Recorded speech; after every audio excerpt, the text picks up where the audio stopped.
Assalamualaikum warahmatullahi wabarakatuh. Waalaikumsalam warahmatullahi wabarakatuh. Kembali lagi dalam podcast PKUMI bersama saya Alfuhera asal Sulawesi Selatan, mahasiswi Pendidikan Kadar Ulama Perempuan Masjid Istiqlal. Tentunya saya tidak sendirian, ada narasumber kita berdua di sini ya. Nah, yang pertama narasumber kita ada Teh Mariam. Assalamualaikum Teh Mariam. Waalaikumsalam Kak. Masya Allah. Assalamualaikum Kak Juli. Waalaikumsalam, Kak. Masya Allah. Gimana nih? Hari ini sehat? Alhamdulillah sehat. Masya Allah. Nah, jamaah podcast, di sini ada Teh Mariam ya. Nah, nama lengkap beliau itu Siti Mariam Ulfa. Karena beliau dari Bandung, jadi biasanya kami panggil Teh Maria, betul ya? Betul. Nah, beliau ini alumni dari Universitas Pendidikan Indonesia. Nah, narasumber kedua kita ini dari jauh jamaah podcast, dari Tanjung Balai Karimun ya, bener ya Bener, Kak Kak. Juli. Nah, namanya itu Kak Juliani Syafitri, dipanggil Kak Juli. Beliau alumni dari UIN Suskaria, bener ya? Masya Allah, gimana nih puasanya hari ini kakak-kakak? Alhamdulillah sehat, lancar, insya Allah. Kedepannya juga. Nah, Kak Juli gimana nih? Alhamdulillah ya, udah berapa hari kita melewati puasa. Bener. Semoga harapannya kita bisa sehat untuk Amin. terus menjalani puasa ya hingga akhir. Amin ya Allah. Nah, jamaah podcast hari ini kita akan membahas suatu tema menarik ya. Teh Mariam dan Kak Juli dengan tema pelestarian lingkungan dengan judul Puasa Ramadan Menuju Manusia Bertakwa yang Berkesadaran Lingkungan. Betul ya Kak Juli dan Teh Ya, betul. Mariam. Nah, Betul. sangat menarik pembahasan kita nantinya ya. Nah, Insya Allah. mungkin terlebih dahulu karena ini bulan suci Ramadan, kita lagi berpuasa, kita mau tahu nih, definisi puasa itu apa sih gitu. Mungkin dimulai dari Teh Mariam dulu ya. Silakan. Baik. Kan dalam Islam itu kita disyariatkan untuk puasa 1 bulan penuh, ya di bulan Ramadan. Dan pensyariatan ini terjadi ketika tahun kedua Hijriyah. Nah, puasa dalam Al-Quran itu katanya itu as-shaum atau asyam, yang mana secara bahasa itu artinya secara bahasa terambil dari kata al-imsaku, artinya itu menahan. Sedangkan menurut istilah syara yaitu menahan diri dari hal-hal yang membatalkan puasa. Apa saja yang membatalkan puasa, itu makan, minum, dan juga hubungan suami istri, dimulai dari subuh hingga maghrib. Bener ya Teh. Nah, apakah semua yang menahan itu adalah puasa Teh? Contohnya menahan diri mungkin? Aduh. Berat ya. Bercanda ya, bercanda. Nah, tujuan dari puasa itu apa sih Teh? Nah, sebagaimana tertera dalam Quran Surat Al-Baqarah ayat 183, Bismillahirrahmanirrahim, Ya ayyuhalladzina amanu kutiba alaikumusiyam kama kutiba alal ladzina min qablikum la'allakum tattaqun. Ya ayyuhalladzina amanu, wahai orang-orang yang beriman, kutiba alaikumusiyam, diwajibkan kepada kamu untuk berpuasa, kama kutiba alal ladzina min qablikum, sebagaimana diwajibkan juga terhadap orang-orang sebelum kamu, la'allakum tattaqun, agar kamu itu bertakwa. Nah, dari ayat ini disebutkan bahwa sebetulnya tujuan besar dari berpuasa itu adalah untuk menjadi orang yang bertakwa. Nah, bener ya. Dari ayat tersebut bahwasanya kita berpuasa agar kita menjadi orang yang bertakwa. Ya. Ya, bener ya. Nah, definisi dari takwa itu apa Teh? Para ulama mendefinisikan takwa itu imtithalu awamirillah wajtinabu nawahihi. Artinya melaksanakan perintah-perintah Allah dan juga menjauhi larangan-larangannya. Nah, jadi orang yang bertakwa itu orang yang diberikan kemampuan, dia itu melaksanakan perintah Allah, menjauhi larangannya. Gitu ya. Nah, kita berpuasa menurut definisinya tadi, kita menahan dari lapar, kita menahan minum, makan, dan berhubungan suami istri gitu ya. Nah, hubungannya dengan takwa ini seperti apa sih? Nah, sebetulnya manusia ini terdiri dari 2 bagian ya, 2 entitas. Yang pertama itu jasmani atau tubuh kita, yang kedua adalah rohani. Tapi asal sejati dari diri kita itu adalah rohani, roh kita. Namun karena Allah itu menghendaki manusia itu tinggal di bumi, yang mana untuk tinggal di bumi maka perlu sesuatu nih yang bisa membuat manusia tinggal di bumi. Kalau roh saja itu tidak bisa, yang tidak bisa membuat manusia bertahan di bumi. Maka Allah memberikanlah manusia itu jasmani atau tubuh ini. Nah, jasmani atau tubuh itu agar dia bisa bertahan hidup, dia bisa berkegiatan dan lain sebagainya, maka ia perlu asupan, yaitu makan dan minum. Adapun seperti hubungan suami istri itu agar berkembang biak, melanjutkan spesies manusia. Nah, sebagaimana jasmani yang perlu asupan-asupan, rohani juga sama, perlu asupan-asupan. Asupannya yaitu ya seperti zikir, hikmah, ilmu, ya hal-hal yang seperti itu. Kalau kita nggak makan dan nggak minum kan tubuh kita lemas ya. Iya, benar. Apalagi kalau lama-kelamaan nggak makan minum bisa-bisa meninggal, bisa mati. Nah, sama juga seperti rohani kita. Kalau misalkan kita itu tidak memberi dia makan, asupan-asupan seperti itu, dia juga bisa lemas atau bahkan lunglai atau bahkan bisa mati. Nah, oke, tadi ya jasmani dan juga rohani. Nah, ketika kita berpuasa, unsur jasmani ini, hal-hal jasmani ini seperti makan, minum, dan berhubungan itu kan ditahan dulu untuk sementara waktu. Artinya diminimalisir dulu gitu ya. Akhirnya yang menonjol adalah sisi rohaninya. Ya. Lalu kan di bulan Ramadan itu selain ibadah sehari-hari yang biasanya dilakukan, ada juga kan ibadah Ramadan gitu ya, mumpung di bulan Ramadan, jadi diperbanyak ibadah. Maka rohani ini selain tadi si jasmani ini diminimalisir, nah si rohani ini yang lebih dominan, lalu tambah asupan-asupan tadi. Sehingga di bulan Ramadan ini ketika manusia berpuasa, maka si unsur rohani inilah yang lebih mencolok, lebih kuat gitu kan. Nah, ketika sisi rohaninya ini yang lebih kuat, maka manusia itu bisa mendekati Allah, bisa menjalankan dengan mudah perintah-perintah Allah dan juga menjauhi larangan-larangannya. Dan tentunya ketika seorang itu udah bertakwa, tentunya dia tahu dong tugas dia sebagai manusia itu apa gitu. Yaitu sebagai khalifah di muka bumi, salah satunya itu untuk menjaga kelestarian alam, menjaga lingkungan. Islam itu bukan agama yang individualistik, bukan agama yang ya udah sendiri-sendiri saja, namun juga ada ibadah sosial kepada manusia lain, bahkan juga kepada alam. Benar ya Teh. Jadi bedanya dengan bulan Ramadan dengan bulan-bulan yang lain itu, kalau bulan Ramadan ini kita lebih memberi makan, memberi asupan gitu kepada rohani kita dibanding jasmani kita ya. Nah, sekarang kan tadi berpuasa itu tujuannya untuk agar kita bertakwa nih. Nah, pertanyaannya, apakah dengan kita berpuasa lantas kita sudah mencapai derajat takwa itu? Kita dengar dari narasumber kedua kita, dari Kak Juli ya. Gimana Kak Juli? Jawabannya ya belum tentu ya. Karena ketika kita berpuasa, sekedar puasa itu belum tentu kita sampai derajat takwa. Karena takwa itu seperti yang dijelaskan oleh Teh Mariam tadi, itu ada usaha dari diri kita. Bagaimana kita mendekatkan diri kepada Allah. Jadi kalau sekedar puasa yang hanya berpuasa menahan lapar, haus itu kan tidak sesimpel itu. Nah, Rasulullah juga menyatakan bahwa banyak orang itu berpuasa dapatnya itu hanya lapar dan dahaga saja, tapi tidak ada ketakwaan di dalam pelaksanaan puasanya. Nah, ini kan merugikan ya untuk diri sendiri, padahal kita sudah berniat sebulan penuh untuk berpuasa. Harusnya kita dengan hal itu kita juga berusaha bagaimana kita meningkatkan ketakwaan kita kepada Allah gitu ya kan. Jadi selain menahan hawa nafsu dengan lapar dan dahaga tadi, kita juga harus menghindari diri kita dari perilaku-perilaku yang tidak baik, seperti bergunjing. Itu tuh kan harus dihindari. Kalau tidak hanya di bulan Ramadan ya harusnya, tapi di bulan-bulan ini, karena bulan Ramadan kita melatih diri untuk menjadi lebih baik lagi gitu. Terus karena di bulan Ramadan aja hal-hal yang halal aja kita ditahan ya, apalagi melakukan hal-hal yang makruh maupun yang haram. Jadi harus menahan diri dari segala macam hal itu. Jadi untuk itu jadi puasa juga ada juga sebutannya dengan juga diilustrasikan dengan kawah candra di muka ya. Tahu mungkin ya. Pernah dengar apa tuh? Pernah dengar ya mungkin. Jadi kawah candra di muka itu adalah nama tempat, salah satu nama tempat itu di pewayangan Jawa gitu. Jadi nama tempat itu berasal di alam kahyangan gitu. Nah, jadi kawah candra di muka itu yang menyebabkan, yang melahirkan nantinya seorang anak baik yang sakti, anak bayi yang sakti gitu. Nah, anak bayi itu dimasukkan ke dalam kawah itu, lalu digembleng oleh para dewa.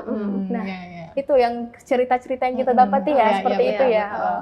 Lalu dengan ilustrasi seperti itu ibarat kita dalam bulan puasa. Nah, kita dilatih untuk terus melakukan ketaatan agar kita nantinya ketika setelah selesai untuk berpuasa, kita itu menyambut bulan yang kita itu udah dalam keadaan yang fitrah. Nah, begitu agar pribadi kita jadi lebih baik lagi. Ya. Dan ini menariknya sih ya, kan saum atau siam itu memiliki tujuan yaitu takwa gitu ya, mendekatkan diri kepada Allah. Nah, definisi puasa ya, kata puasa dalam bahasa Indonesia itu sendiri sama, artinya seperti itu. Nah, puasa itu sebetulnya dari bahasa Sanskerta yaitu upawasa. Upa itu artinya dekat dan wasa itu yang maha agung. Upawasa berarti mendekat kepada yang maha agung. Jadi ada kesinambungan arti puasa itu sendiri dengan saum yang dimaksud oleh Islam. Benar ya. Tadi sudah kita dengarkan definisi dari puasa, takwa. Nah, sekarang pastinya dong kalau kita nggak mau rugi ke dalam berpuasa, pastinya ada hikmah-hikmah nih di balik puasa itu. Menurut Kak Juli gimana nih? Oh, kalau ditanya hikmah pasti banyak ya. Hikmah dalam puasa itu banyak banget. Jadi Allah tuh sayang banget sama kita gitu. Jadi nggak hanya manusia, tapi alam juga mendapatkan hikmah. Karena Allah itu selalu memberikan kita pelajaran. Tanpa kita sadari, Allah itu memberikan banyak rahasia-rahasia gitu ya. Nah, kembali lagi ke masing-masing kita, apakah kita akan membaca rahasia-rahasia itu atau ya sepele, atau ketika Ramadan kita hanya merasakannya lapar dahaga saja, kita nggak mendapatkan pelajaran apa-apa. Itu pilihan kita, balik lagi ya dari diri kita sendiri. Nah, selain itu selama bulan puasa kan selama bulan puasa itu kita kan udah menahan lapar, puasa, menahan hawa nafsu gitu. Nah, itu kan ada juga dalam konsumsi makanan ya. Itu jadi diminimalisir ketika diminimalisir ya saat kita puasa itu kan ada ada waktu, ada waktu-waktu yang kapan kita makan, kapan kita harus menjalani puasa. Itu kan ada waktu, misalnya ada waktu-waktu khasnya waktu Ramadan itu. Nah, salah satu waktu makannya ada beberapa ya, terdiri dari kita makan berat. Makan berat itu kan kita lakukan saat malam hari ya, setelah puasa ya, tenggelamnya matahari. Terus kedua kita makan yang ringan. Biasanya kan walaupun tidak semuanya, tapi kebanyakan kan kita makan ringan saat sahur ya. Atau ada juga sih kan kebiasaan yang memang makannya sebelum tidur. Ada juga sih sahurnya seperti itu. Jadi ya itu kan semua udah sesuai dengan apa selama kita bulan Ramadan itu ya dilakukan dari terbitnya matahari sampai tenggelam matahari ya, selama kurang lebih 29 atau 30 hari. Nah, selama bulan Ramadan itu konsumsi yang kita lakukan itu kan waktunya terbatas ya. Nah, seharusnya dengan terbatasnya waktu itu kita juga membatasi pasokan makanan dalam tubuh kita, bener ya kan? Jadi kalau misalnya udah puasa, masa makannya lebih banyak lagi kan enggak gitu. Jadi kita bisa meminimalisir ada 3. Nah, konsumsi, produksi, dan distribusi. Nah, ketiga ini jika kita minimalisir, ini juga akan meminimalisir kerusakan bumi. Kenapa sampai di kesimpulan ke situ? Karena ketika kita melakukan kegiatan produksi, distribusi, dan konsumsi itu kan melibatkan banyak hal ya. Ya, dari adanya limbah di pabrik, atau kan makanan yang siap saji. Nah, itu kan ada yang di rumah atau limbah di rumah tangga atau transportasi, kan itu semuanya berkaitan satu sama lain. Nah, di bulan Ramadan itu seharusnya kita dapat minimalisir. Nah, ketika kita sudah melakukan pelestarian alam, itu kita melaksanakan keberlangsungan kehidupan untuk generasi mendatang. Betul. Insya Allah, benar ya kata. Jadi selama bulan Ramadan itu kita nggak hanya menjaga kesehatan, tetapi justru malah menjaga bumi gitu ya. Gimana Teh itu? Bahkan kan membayangkan jika 1,8 juta Muslim gitu melakukan itu. Iya betul. Ya tadi Kak Hera menyebutkan ada 1,8 miliar mungkin ya. Oh iya, 1,8 miliar muslim. Ya kalau dihitung-hitung kan dari jumlah bumi manusia, populasi manusia di muka bumi ini, muslim yang berpuasa itu kira-kira 1,8 miliar orang gitu ya. Ya bayangkan saja gitu ya, dengan seperti tadi dikatakan oleh Kak Juliani, meminimalisir dari jumlah konsumsi kita, yang mana itu akan maka muslim itu akan menjadi aktor penting yang berkontribusi terhadap pelestarian alam. Bulan Ramadan ini akan menjadi gerakan kolektif progresif terhadap pelestarian lingkungan alam gitu ya. Karena selama ini dunia manusia itu sudah terlalu banyak ikut campur terhadap dunia non manusia gitu ya. Sehingga dunia non manusia, entah itu hewan, tumbuhan atau benda lainnya itu geraknya itu terbatas, terhambat oleh manusia gitu kan. Nah, dengan adanya bulan Ramadan ini, dengan diminimalisir ini, ya berarti mereka tuh memiliki ruang, memiliki waktu gitu kan, agar mereka tuh bisa hidup, bisa berkembang gitu kan. Nah ya kan, apalagi mudah-mudahan sebagaimana tujuan dari Ramadan ini menjadi inspirasi bagi bulan-bulan lainnya. Oh iya, harus diminimalisir makan. Andai itu terjadi di bulan-bulan selanjutnya juga, ya tidak akan meminimalisir seperti hal-hal tadi. Itu kayak ini ya, waktu COVID itu ya kemarin, itu kan dibatasi, ruang gerak kita dibatasi, kemana-mana dibatasi, itu kan berarti meminimalisir juga produksi makanan apa segalanya. Kayak bulan puasa juga, berarti COVID ini ada plus minusnya gitu ya. Iya. Jadi kalau di COVID itu kan kita merasa ada kerugian misalnya kan. Tapi di balik kerugian yang kita rasakan itu, rupanya ada hikmah. Ketika adanya aktivitas manusia yang terbatas, rupanya alam juga jadi asri. Kan kita merasakan yang alam damai dan nggak ada kemacetan. Itu kan salah satu kita mendapatkan udara yang segar. Ya, apalagi orang-orang yang mengalami penyakit-penyakit dengan pernafasan itu kan ketika minimalisir itu kegiatan manusia itu salah satu hikmah juga ya. Nah, apalagi di bulan Ramadan ya kalau kita ini. Nah, banyak juga pelajaran yang dapat kita dapat dari puasa ini. Nah, Allah itu menyuruh kita untuk tidak berlaku rakus gitu. Jadi kita itu berkecukupan, kehidupan berkecukupan. Jadi apa yang kita butuhkan saja yang kita makan ya kan. Kalau misalnya di hari-hari biasa apa yang kita nampak kita nggak puasa tapi mau beli, kadang itu kita nggak lapar, tapi karena keinginan mata kita, tapi jadi ya pengen beli. Tapi kalau di puasa kita kan menahan gitu ya, kita merasakan apa yang saudara-saudara kita lain yang rasakan gitu, yang tidak mendapatkan mungkin makanan yang cukup, jadi kita merasakan itu juga. Nah, tadi kan berkaitan dengan statement awal dari Teteng, mengatakan bahwa tentang khalifah. Iya, khalifah. Nah, kaitannya dengan khalifah dengan lingkungan hidup kita itu seperti apa sih, Teh? Nah, dalam Quran surat Al-Baqarah ayat 30 Allah menyebutkan Bismillahirrahmanirrahim. Wa idz qala rabbuka lil malaikati wa idz qala rabbuka lil malaika inni ja'ilun fil ardi khalifah. Nah, Ibnu Asyur dalam tafsirnya At-Tahrir wa Tanwir menyebutkan khalifah itu adalah metafora Allah itu, manusia itu yang mewakilkan Allah dalam mengatur bumi. Namun kuasa yang dimiliki oleh manusia itu bukan berarti manusia bisa sewenang-wenang terhadap bumi, namun itu sebagai tanggung jawab terhadap bumi. Saya mencontohkannya sebagaimana komunitas gitu ya.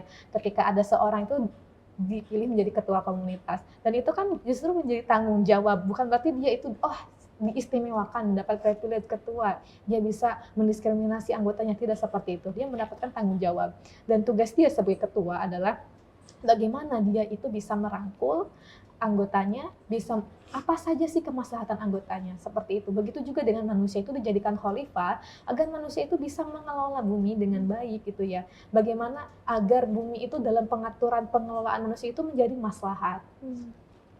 Katanya juga Teh Maryam Oh. dengan Kak Juju ini ada kolaborasi penelitian terkait itu ya? Benar Iya, ya? betul-betul. Masya Allah. Oh, iya.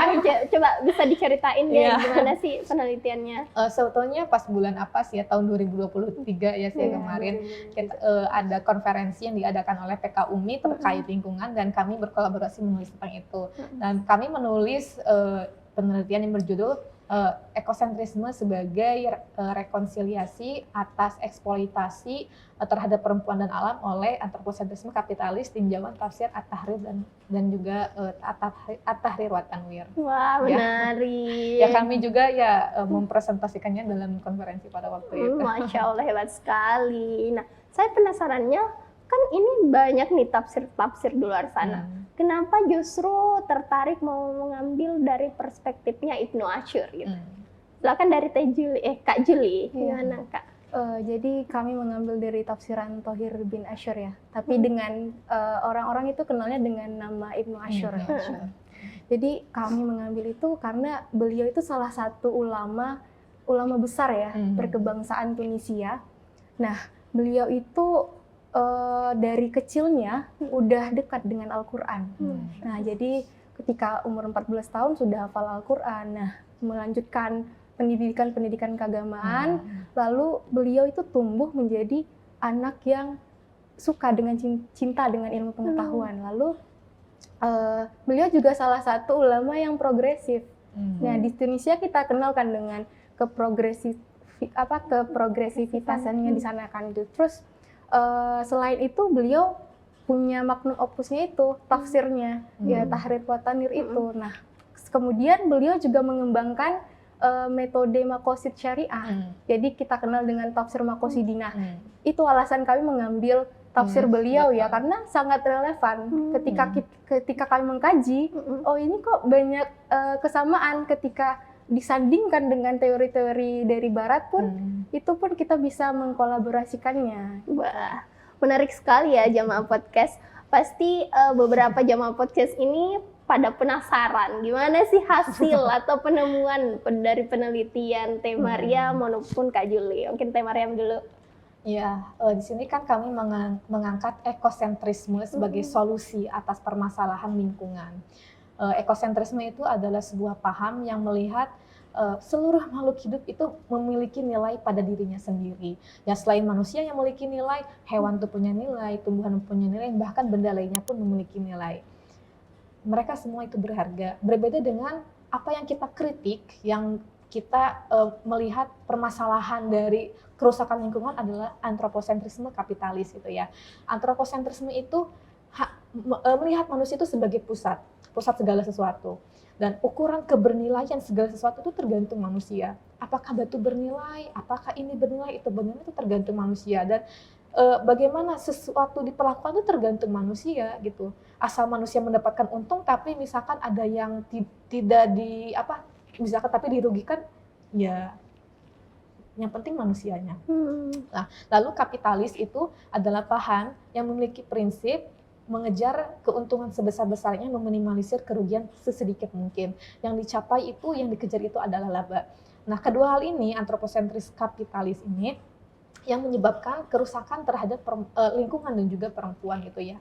Karena kan ketika mereka itu sesuka mungkin, seenak mereka mungkin untuk memperlakukan alam itu terserah kepada mereka. Sedangkan untuk mengejar modal itu jadi terus alam itu terus-terusan dikeruk. Sedangkan kan harusnya ketika alam itu sudah dimanfaatkan atau dikeruk itu harusnya kan direstorasi ya, diperbaiki kembali gitu. Tapi ya karena meminimalisir kerugian dan ongkos untuk restorasi alam itu besar, maka itu seringkali diabaikan. Makanya kita tuh bisa melihat banyak wilayah-wilayah atau alam-alam itu setelah dikeruk itu ya dibiarkan begitu saja sehingga menimbulkan banyak korban gitu. Benar-benar. Ya. Dan kami berusaha kami melihat ada nih kesamaan dengan Islam, dengan Al-Quran meskipun tidak semuanya. Lalu kami mencari landasan-landasan Qur'aninya seperti apa, bagaimana prinsip dari ekosentrisme dengan Al-Quran. Seperti itulah kurang lebih. Gimana Kak Juli, ada tambahan nggak? Udah disampaikan ya sama Teh Maryam, sudah lumayan panjang gitu ya. Tapi saya cuman ada poin-poin tertentu ya yang menarik mungkin menurut kami sih. Jadi dalam penelitian kami itu kami menemukan istilah syirik ekologis. Nah ini kan jarang ya terdengar gitu. Kok ada syirik ekologis? Pertama juga dengerannya tuh kok ada ya teh gitu kan. Jadi kenapa ada seperti itu? Nah, dalam penafsiran Ibnu Asyur dikatakan dalam menafsirkan kata fasad itu dikatakan syirik. Nah, secara kesimpulan kami menyimpulkan bahwa ketika antroposentris kapitalis tadi itu diibaratkan sebagai syirik ekologis. Kenapa dikatakan seperti itu? Mereka itu menyatakan dirinya itulah penguasa mutlak yang berwenang dalam bumi. Mereka itu menguasai bumi itu sewenang-wenangnya. Padahal ada kekuasaan Tuhan di atasnya kan. Nah, ketika kami mengkaji dengan ekosentris, itu kami menemukan bahwa hubungan kita dengan alam dan Tuhan itu berbentuk segitiga. Nah, ketika itu kita sejajar dengan alam. Kita sama-sama makhluk Tuhan dan kemudian sama-sama menyembah Allah. Ya, jadi makanya dengan segitiga itu tidak saling mendominasi begitu ya. Kita karena saling membutuhkan alam. Nah, menarik ya penelitian mereka. Kita tunggu saja publikasinya ya. Kapan nih kira-kira? Kapan ya? Mohon doanya sih. Iya, amin. Nah, baik jamaah podcast. Nah, tadi kan sudah dibahas, kita udah bahas nih terkait banyaknya hikmah yang terkandung dalam berpuasa itu ya. Dan kita hubungkan dengan lingkungan hidup. Nah, menurut Teh Mariam dan Kak Juli ini, faktanya sekarang ini kayak gimana? Apakah udah sesuai nih dengan apa yang kita inginkan? Apakah dengan kita berpuasa, kita juga menjaga alam gitu? Apakah sudah sesuai dengan itu? Gitu? Gimana dari Kak Juli dulu nih? Karena kita bicara fakta ya, jadi kita harus bicara tentang penelitian. Jadi saya. Nah, saya mengutip ya dari salah satu artikel. Ini semoga bisa dapat dipertanggungjawabkan. Artikel yang bernama Ekomena. Nah, artikel ini konsennya ke Eko-Islam, terus environment, terus ke Islamic, food dan Middle East. Nah, jadi dalam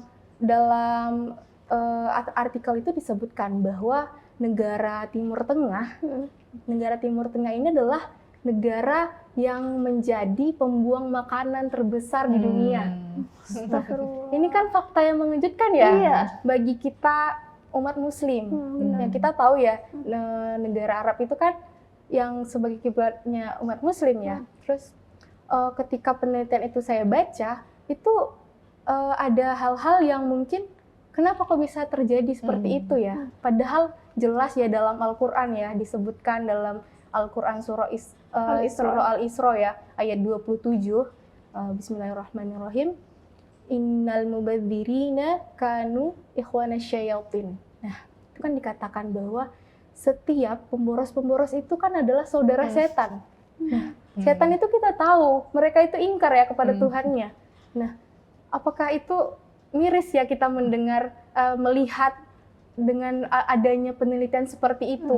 Nah, dan itu keadaan itu semakin memburuk ketika bulan Ramadan. Nah, penelitian itu berbicara seperti itu. Ya, jadi banyak hal-hal dan contohnya itu kayak seperti ini di negara GCC ya. GCC itu negara dewan kerjasamanya ini negara Arab, tapi yang di Teluk, kawasan Teluk ya. Itu ada 6 negara kalau nggak salah saya. Itu dikatakan oleh konservatif menyatakan bahwa lebih dari sekitaran 50% itu mereka ketika bulan Ramadan makanan-makanan itu sering terbuang sia-sia. Itu kan mengejutkan sekali ya. Benar-benar. Ya, dan saya juga sih lihat berita, dalam berita juga tahun 2012 pemerintah Dubai itu mengatakan 55% atau 1.850 ton per hari itu tuh sampah rumah tangga selama bulan Ramadan. Di Bahrain itu 400 ton per hari. Lalu di Qatar setengah dari makanan yang dibuat itu tuh setengahnya itu berakhirnya itu di tong sampah gitu, Ya bisa Allah. bayangkan ya. Ya ada kecenderungan kronis bahwa umat muslim itu gemar bermewah-mewahan gitu ya, gemar memanjakan diri di bulan Ramadan. Padahal kan Rasulullah sendiri mengajarkan kepada umatnya untuk selalu berperilaku moderat ya, seperti benar. itu. Dan sebetulnya itu sendiri pola hidup mewah, glamor itu sebetulnya adalah ya bentukan dari kapitalis ini sendiri ya, bagaimana agar produk mereka dibeli ya, seperti itu. Benar. Kalau di Indonesia nih, tadi kan udah bahas Oh, gitu iya. ya. Kalau di Indonesia sendiri gimana? Sebetulnya kalau untuk berapa sih jumlah berapa sampah yang terbuang tiap hari atau di bulan Ramadan, saya belum mencarinya, tapi saya melihat juga ada berita yang mengatakan bahwa permintaan sapi di bulan Ramadan itu menaik 5 kali lipat. Ya bayangkan saja ya, kok tinggi bisa gitu sekali. ya. Iya, Ya di bulan Ramadan itu kan harusnya lebih, karena waktu untuk makanan itu terbatas, harusnya kan kok bisa jadi 5 kali lipat. Padahal konsumsi makanan hewani itu lebih berdampak terhadap lingkungan daripada makanan nabati. Sejak dari penggembalaan saja di kandang saja, hewani itu memerlukan banyak air, lebih membutuhkan banyak lapangan atau lahan gitu ya daripada nabati. Bener ya, pernah dikatakan bahwasanya ketika kita berbuka puasa itu justru balas dendam gitu. Iya nggak sih? Malah Pernah balas dengar nggak sih dendam. malah balas dendam gitu. Iya. Nah gimana Kak Juli? Iya, jadi dapat disimpulkan ya, semakin besar potensi ekonomi itu dan semakin tingginya populasi dari masyarakat di perkotaan itu, jadi semakin tinggi hasil dari sampah mereka itu semakin tinggi. Nah, kita lihat contoh ya lagi dari negara GCC tadi ya. Mereka itu kan negara yang berpenghasilan tinggi ya, dengan minyaknya. Itu kan sumber daya alam yang lumayan dan dibutuhkan oleh seluruh negara gitu. Betul. Nah, jadi itu mereka juga menjadi penyumbang terbesar. Itu kan karena banyaknya masyarakat dan tingginya penghasilan, itu mereka menyumbang sampah. Ini kan sangat tidak relevan ya harusnya. Iya, betul. Nah, harusnya kayak dan ini berbanding terbalik dengan masyarakat yang berpenghasilan menengah ke bawah gitu. Jadi semakin orang kaya, misalkan semakin berpenghasilan tinggi, itu juga semakin membawa kecenderungan ke ini ya. Limbah sampahnya lebih banyak. Oh iya gitu ya, benar sekali. Nah, melihat fenomena itu, langkah-langkah apa sih yang harus kita lakukan atau strateginya gimana untuk menanggulangi fenomena itu? Karena kita terkejut melihat kenapa justru di bulan Ramadan ini harusnya kita menahan, justru peningkatan produktivitas sampah ini semakin meningkat gitu. Jadi langkah-langkahnya seperti apa Teh? Tentunya pemerintah harus turut serta ya dalam hal ini, karena kan ini problem tahunan gitu ya.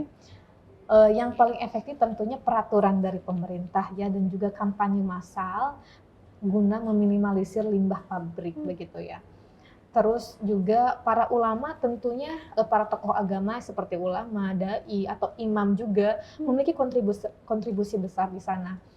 Bagaimana sih etika Islam terhadap lingkungan itu seperti apa? Nah, upaya edukasi masyarakat itu bisa dilakukan di sana gitu, di tempat-tempat keagamaan. Nah kan kita sering mendengar ya bahwa puasa itu adalah kita tuh bersolidaritas kepada teman-teman kita yang selalu kelaparan. Oh, kita bisa merasakan juga, sehingga kita bisa merasakan empati. Nah, seharusnya dari sana juga kita tuh timbul kesadaran, oh orang lain ada yang selalu merasa kelaparan, ya masa saya menghambur-hamburkan makanan seperti itu. Benar sekali ya. Jadi dengan berpuasa ini tadi tujuannya untuk agar kita supaya bertakwa. Dimana dijelaskan dalam Al-Quran juga perwujudan orang bertakwa ini yaitu mempunyai kesadaran gitu terhadap lingkungannya, benar ya.